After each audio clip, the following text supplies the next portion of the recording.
प्यारे बच्चों, एक बार फिर से स्वागत है आपका आपके अपने YouTube channel unique academic institute में। मैं राहुल चौधरी हमेशा की तरह आपके साथ हूं और मैं आज जो आपके लिए लेकर आया हूं वो बिहार बोर्ड से जो आपकी हिंदी की पाठ्य पुस्तक है जिसका शीर्षक है दिगंत भाग 2। दिगंत भाग 2 से हम लोग काव्य खंड कर रहे हैं और काव्य खंड में आज हम लोग बात करने वाले हैं जो छठा काव्य है उसमें तुमुल कोलाहल कलह में जो जयशंकर प्रसाद द्वारा रचित है उसका भावार्थ आज हम लोग करने वाले हैं। इससे पहले जो भी काव्य हमने किए हैं उसको आप प्लेलिस्ट में देख सकते हैं, हिंदी के प्लेलिस्ट में, और 12वीं के प्लेलिस्ट में वो आपको दिखाई देंगे। तो आज हम लोग बात करेंगे तुमुल कोलाहल कलह में जिसकी रचना जयशंकर प्रसाद जी ने की है। और जैसा कि हम हमेशा करते हैं, किसी भी रचना को पढ़ने से पहले उसके रचनाकार की बात करते हैं, तो जाहिर सी बात है आज भी हम लोग बात करने वाले हैं जयशंकर प्रसाद जी के बारे में। लेकिन इससे पहले एक बात आपसे कहना चाहूँगा कि अगर आपने अब तक इस चैनल को सब्सक्राइब नहीं किया है तो इसको सब्सक्राइब कर लें, क्योंकि यहाँ आपको कक्षा 12वीं से जुड़े हुए हिंदी और इंग्लिश के सभी वीडियोस मिलने वाले हैं। इंग्लिश के तो ज़्यादातर वीडियोस आपको उपलब्ध हैं। पोएट्री सेक्शन कंप्लीट हो चुका है और प्रोज सेक्शन भी लगभग समाप्त हो गया है। 2 या 3 लेसन आपका बचा हुआ है जो आप प्लेलिस्ट में जाकर चेक कर सकते हैं। एक एक लाइन का हिंदी अनुवाद हमने वहाँ भी किया है और यहाँ भी पूर्ण रूप से भावार्थ करने का हम आपका प्रयास करेंगे। और साथ ही साथ हमारा प्रयास होता है कि ऑब्जेक्टिव जो क्वेश्चंस हो उसका भी समाधान यहाँ पर हो जाए ताकि आपको अलग से ऑब्जेक्टिव याद करने की आवश्यकता न हो। तो हम बात कर रहे हैं तुमुल कोलाहल कलह में जिसकी रचना की है जयशंकर प्रसाद जी ने। जैसा कि आप यहाँ पे देख सकते हैं, जयशंकर प्रसाद जी का जन्म 30 जनवरी 1889 को हुआ था वाराणसी उत्तर प्रदेश में। अब उसके बाद हम बात करते हैं कि इनका निधन कब हुआ था, तो नवंबर 15 1987 को इनका निधन हो गया था 47 वर्ष की अवस्था में। वाराणसी में ही इनका निधन भी हुआ था। अगर इनके व्यवसाय की बात करें तो ये कवि, नाटककार, कहानीकार और उपन्यासकार रहे हैं। एक युग प्रवर्तक लेखक के रूप में इनको जाना जाता है, इसमें कहीं कोई दो राय नहीं है। निराला, पंत और महादेवी वर्मा के साथ साथ ये छायावाद के आधार स्तंभ में से एक रहे हैं। और छायावाद के बारे में हमने पीछे बात की है। चलिए मैं एक बार फिर से आपको बता दूं कि छायावाद के 4 आधार स्तंभ, जिसमें दीनबंधु निराला, सुमित्रानंदन पंत, महादेवी वर्मा और जयशंकर प्रसाद। आधार स्तंभ का अर्थ क्या होता है? स्तंभ वही आधार जिस पे छायावाद टिका हुआ है। जिस प्रकार से किसी की भी घर को टिके रहने के लिए स्तंभ की आवश्यकता होती है, और उसी प्रकार से छायावाद जो कविता का एक बहुत ही प्रमुख अंग है, जो कविता की सुंदरता और उसके भावों को बढ़ाने का कार्य करती है, तो इस छायावाद के आधार स्तंभ में से एक जयशंकर प्रसाद जी को हम लोग यहाँ पढ़ने जा रहे हैं। अब हम बात करते हैं जयशंकर प्रसाद जी के बारे में, और अगर कुछ खास बातें करें तो साहू परिवार में इनका जन्म हुआ था। सुंघनी साहू परिवार में इनका जन्म हुआ था। इनके पिता का नाम देवी प्रसाद साहू था, जिनके यहाँ साहित्यकारों को बड़ा सम्मान मिलता था, यानी साहित्यकारों की बड़ी इज्जत की जाती थी इनके घर में। 8वीं तक इनको पढ़ने का अवसर मिला, जहां इन्होंने क्वींस कॉलेज से शिक्षा प्राप्त की थी 8वीं तक।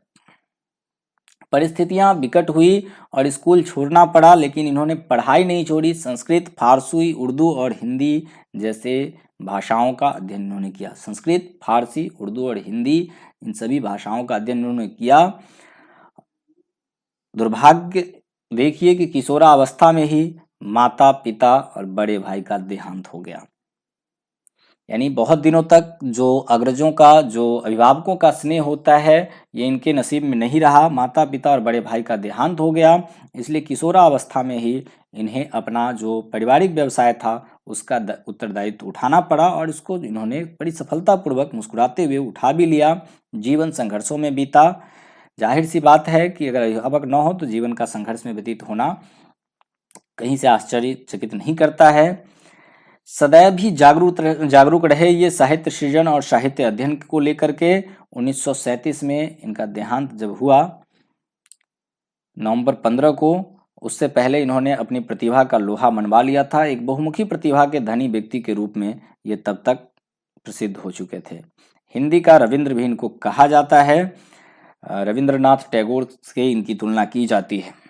रविंद्रनाथ टैगोर आप जानते होंगे, रविंद्रनाथ टैगोर के बारे में, गीतांजलि के लेखक। चित्रधारा, कानन कुसुम, प्रेम पथिक, महाराणा का महत्व, झरना, लहर, आंसू तथा कामायनी इनकी प्रमुख काव्य रचना है। कामायनी जो है वो जयशंकर प्रसाद जी का एक महाकाव्य है और कामायनी काफी चर्चित रचना है। अगर कभी जीवन में अवसर मिले तो एक बार उसको जरूर पढ़ करके आपको देखना चाहिए। इसके अतिरिक्त इनकी जो प्रमुख रचनाएं आपने अभी देखी वो है चित्रधारा, कानन कुसुम, प्रेम पथिक, बहुत ही चर्चित रचना है, इसको भी आप पढ़ सकते हैं। आंसू एक बहुत ही चर्चित रचना है, इसको आप पढ़ सकते हैं। झरना और लहर भी इनकी काफ़ी चर्चित रचनाएं हैं, लेकिन जिनको मैंने पढ़ा है वो मैं आपको सजेस्ट करता हूँ। प्रेम पथिक, आंसू, कामायनी, ये निश्चित रूप से आपको एक बार पढ़ना चाहिए, बहुत ही प्रभावशाली रचनाएं हैं ये। अगर आधुनिक हिंदी काव्य में बात करें तो ये एक अमूल्य निधि के रूप में इन्होंने छायावाद प्रदान किया है। अगर इनके नाटकों की बात करें तो विशाख, अजातशत्रु, स्कंदगुप्त, ध्रुव स्वामिनी, चंद्रगुप्त इनके प्रमुख नाटक है। कंकाल, तिली, इरावती जो कि पूर्ण नहीं है, अधूरा उपन्यास है इनके। छाया, आंधी, प्रतिध्वनि, इंद्रजाल तथा आकाशदीप इनके 5 कहानी संग्रह के नाम हैं। अगर इनके काव्य की विशेषताओं की बात करें तो पहले भी कई बार मैं कह चुका हूं कि एक छायावादी कवि हैं और इनके काव्य में प्रेम और सौंदर्य का चित्रण आपको स्पष्ट रूप से देखने के लिए मिलेगा। नारी की गरिमा और उनके काव्यों और नाटकों में जो है वो नारी की महत्ता, उसकी गरिमा का वर्णन काफी होता रहा है। मैं बात कर रहा था कामायनी की, कामायनी आपको एक बार पढ़ना चाहिए। तो मानवता के विकास की कथा जो है वो आपको कामायनी में देखने के लिए मिलता है। इनका जो भाव पक्ष होता है वह अद्भुत होता है, लेकिन कला पक्ष में भी ये कहीं कमजोर पड़ते हुए दिखाई नहीं देते हैं। कविता के 2 पक्ष होते हैं, भाव पक्ष और कला पक्ष। कला पक्ष में वर्णों और छंदों की बात की जाती है, जिसमें आपको वार्णिक छंद, मात्रिक छंद कौन से होते हैं और उसके क्या मानक होते हैं उसको ध्यान में रखा जाता है। तो कला पक्ष भी इनका काफी सशक्त है, लेकिन भाव पक्ष की तो बात की ही नहीं जा सकती, इतना श्रेष्ठ होता है इनकी कविताओं का भाव। तो दोनों पक्ष इनके मजबूत होते हैं। बहुत कम रचनाकार ऐसे होते हैं जिनके दोनों पक्ष मजबूत हों, और इन्होंने खड़ी बोली को हमेशा ही सबसे ऊपर लाकर रखने का प्रयास किया है। जो भी हिंदी साहित्य के लिए, हिंदी काव्य के लिए जो प्रमुख चीजें होती है, चाहे रस हो, छंद हो, अलंकार हो, उस सब का कैसे प्रयोग करना है ये जयशंकर प्रसाद जी से बेहतर शायद ही कुछ लोगों को मालूम होता है। चलिए अब हम बात करते हैं शीर्षक की, तुमुल कोलाहल कलह में मैं हृदय की बात रे मन। तुमुल कोलाहल कलह में मैं हृदय की बात रे मन, विकल होकर नित्य चंचल, खोजती जब नींद के पल, चेतना थकसी रही तब मैं मलय की बात रे मन।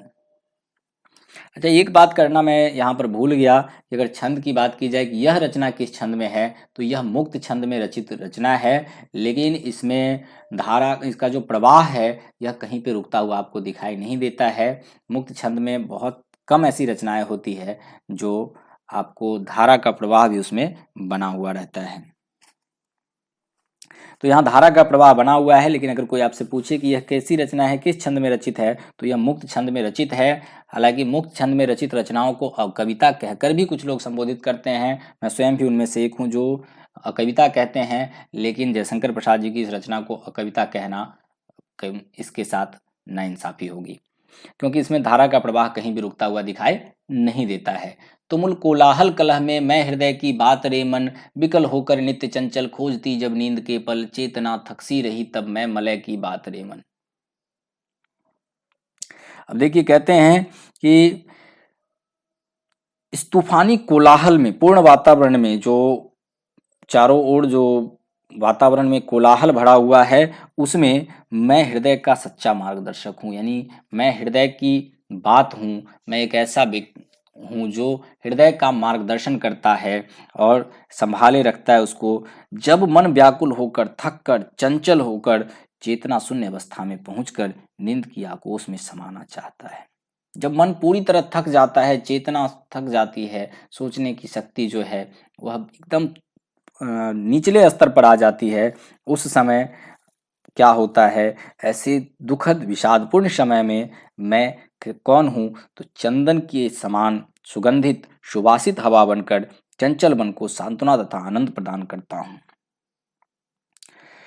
कवि का वर्णन यहाँ पर है, कवि स्वयं का वर्णन करें या कवि जाति का वर्णन करे। कवि कहते हैं कि जब अवसाद अशांतिपूर्ण वातावरण में चारों ओर दिखाई दे रहा होता है, जिस समय चारों ओर निराशा ही निराशा के भाव होते हैं, थकान की बात होती है, जब सब बिल्कुल व्यथित होते हैं, दुखी होते हैं, उस समय कवि जो है वह क्या करता है? सुगंधित हवा की भांति लोगों के चंचल मन को सांत्वना प्रदान करता है, उसको सकारात्मकता प्रदान करता है और आगे बढ़ने की बात करता है। मैं मलय की बात रे मन, तब मैं मलय की बात बन जाता हूं। अब अगले में आते हैं। चिर विषाद विलीन मन की इस व्यथा के तिमिर वन की, मैं उषासी ज्योति रेखा कुसुम विकसित प्रात रे मन। चिर विषाद विलीन मन की, चिर विषाद विलीन मन की इस व्यथा की तिमिर वन की, मैं उषासी ज्योति रेखा कुसुम विकसित प्राप्त रे मन। अब यहाँ क्या कहते हैं? देखिए, कहते हैं कि जब मनुष्य बहुत ही गहरे विषाद में, चिर मतलब होता है अस्थाई, तो चिर विषाद में विलीन होकर घुटन महसूस करने लगता है, व्यथा अर्थात कष्ट रूपी अहंकार में भटकने लगता है, उस समय में श्रद्धा अर्थात आशा उसके लिए सूर्य की ज्योति पुंज के समान पथ प्रदर्शक तथा प्रस्फुटित पुष्प के समान जीवन को आनंदित करती हूँ।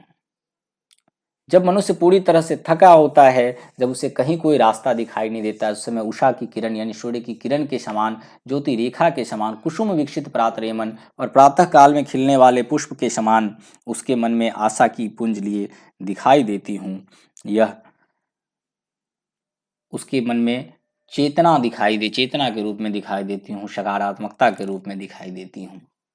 जहाँ मरु ज्वाला धधकती, चात की कनको तरसती, उन्हीं जीवन घाटियों की मैं सरस वर्षात रे मन। जहाँ मरु ज्वाला धधकती, चात की कनको तरसती, उन्हीं जीवन घाटियों की मैं सरस वर्षात रे मन। कहते हैं कि जहाँ मरुस्थल है, जहाँ गर्मी से है, जो ज्वालाएं जो है वो धधक रही होती है जिस समय, वहाँ और चात की जल की कण को, जहाँ पे जल के कण कण को लोग तरस रहे होते हैं, चात की तरस रही होती है, उन्हीं जीवन की घाटियों में सरस बरसात बन जाती हूँ। यानी जहाँ पानी का बहुत ज़्यादा अभाव होता है, यानी मूल जो इसका भाव है वही कि जब निराशा के घोर अंधेरे में जब होते हैं, जहाँ जीवन की कोई उम्मीद नहीं होती, जहाँ जल जो है वो होता ही नहीं है, जल के लिए जीवन जो है वह विकल हो रहा होता है, उन परिस्थितियों में मैं क्या बन जाती हूँ? बरसात बन जाती हूँ और जीवन रूपी आशा के रूप में वहां पर प्रकट होती हूँ। जहाँ मरु ज्वाला धधकती, चात की कनको तरसती, उन्हीं जीवन घाटियों की मैं सरस बरसात रे मन। जहाँ पर मरु ज्वाला यानी मरुभूमि में गर्मी की ज्वाला धधक रही होती है और एक एक जीव, एक एक पशु, एक एक वृक्ष जल के एक एक बूंद को तरस रही होती है, उन्हीं जीवन की घाटियों में मैं बरसात बनकर जाती हूँ, यानी आशा की किरण बनकर जाती हूँ। अगली पंक्ति में आते हैं। प्रावन पवन की प्राचीर में रुक, जला जीवन सी रहा झुक, इस झुलसते विश्व दिन की मैं कुसुम ऋतु रात रे मन। पवन की प्राचीर में रुक, जला जीवन जी रहा झुक, इस झुलसते विश्व दिन की मैं कुसुम ऋतु राज रे मन। चिर निराशा नीरधर से प्रतीक्षायित अश्रुसर से, मधुप मुखर मणंद मुकुलित, मैं सजल जल जात रे मन। कहते हैं कि जीवन की प्राचीर में रुक, इस मानव का जो दुखित जीवन है, मानव जीवन में जो दुख है, अभागा मानव जीवन ने झुलसा डाला है और जिन्हें सांसारिक अग्नि से भागने का कोई उपाय नहीं है, यानी संसार के दुखों से जो झुलस रहे हैं लेकिन उससे भाग नहीं सकते, ऐसे दुख दग्ध लोगों की को मैं आशा रूपी वसंत की रात के समान सुख की आंचल हूँ। उनके झुलसे मन को हरा भरा बनाकर फूल सा खिला देने वाली मैं कुसुम ऋतु रात रे मन। इस झुलसते हुए मन में, यानी जीवन के संघर्षों से जो पूरी तरह थक गया है, जिसको कोई चीज़ कोई रास्ता दिखाई नहीं देता है, जो थक रहा है, जो झुक रहा है, ऐसे में मैं क्या हूँ? तो मैं आशा हूँ, वसंत की रात के समान सुख की आंचल हूँ और उनके झुलसे मन को हरा भरा बनाकर कुसुम यानी फूल सा खिला देने वाली हूँ। चिर निराशा नीड धर से, प्रतिछायित अश्रुसर से, मधुप मुखर मरंग मुकुलित, मैं सजल जल जात रे मन। कहते हैं कि कि चिर निराशा नीड धर से, कि मानव जीवन में आंसुओं का सरोवर है, उसमें पुरातन निराशा रूपी मतलब पूरी तरह से निराशा रूपी बादलों की छाया जो है वह प्रतिछायित अश्रुसर से, निराशा जो है वो पूरी तरह से उसको ढक दिए हुआ है और उस पर छाया पड़ रही है। उस चातकी सरोवर में आशा का एक ऐसा सजल कमल जिस पर भौरे मंडराते हैं और जो मकरंद से परिपूर्ण है। कवि की इन पंक्तियों में हृदय की अनुभूति जो है वह दिखाई देती है। और कवि कहता है, चिर निराशा नीर धर से, प्रतिछायित अश्रुसर से, मधुप मुखर मरकंद मुकुलित, मैं सजल जल जात रे मन। एक ऐसे कमल के रूप में मैं हूँ जो कहाँ है, तो बिखरा पड़ा है। किस जगह बिखरा पड़ा है, तो ऐसी जगह पे जहाँ अस्थाई निराशा प्रतिबिंबित हो रही है, जहां आशा की कोई किरण दिखाई नहीं दे रही है। प्रतिछायित अश्रुसर से, जहां अश्रु से सरोवर, आंसुओं का सरोवर है, यानी कि जो तालाब है वह आंसुओं से भरा पड़ा है, यानी चारों ओर अंधेरा ही अंधेरा है, निराशा ही निराशा है, दुख ही दुख है। उसमें मैं आशा का एक ऐसा सरोवर हूँ जिसमें सजल कमल जो है वह खिल रहा है, जिस पर भौरे मंडराते हैं। वह कोई ऐसा वैसा कमल नहीं है, कागज के कमल नहीं है, वह वास्तविक कमल है जिस पे भौरे दिखाई दे रहे हैं। तो मैं वही हूँ। यह कविता का वर्णन है कवि के द्वारा कि कविता क्या है।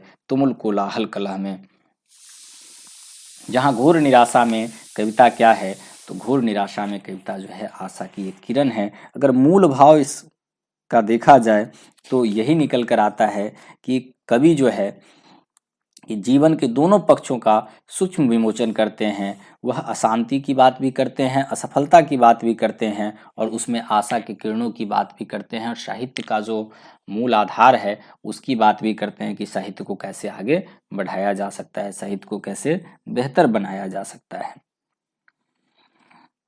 अब अगर हम कुछ ऑब्जेक्टिव की बात कर लें जो मैंने पहले इसमें नहीं किया, तो कामायनी जो एक प्रबंध काव्य है, इसकी बात ऐसे की जा सकती है। कामायनी एक प्रबंध काव्य है और किस काल के अगर कवि हैं तो ये छायावाद काल के आधार स्तंभ है, ये हमने आपको पहले ही बता दिया था। और के पिता देवकी प्रसाद साहू हैं, ये भी मैंने आपको पहले ही बता दिया था।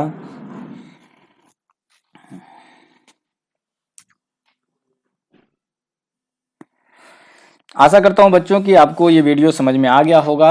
और अगर आपको ये वीडियो समझ में आया तो प्लीज़ इसको लाइक करें, शेयर करें और अपने दोस्तों से। यहाँ आपको +2 के सभी वीडियोस हम आपको उपलब्ध कराने वाले हैं। समय हम मिलेंगे फिर एक नए वीडियो के साथ, तब तक के लिए।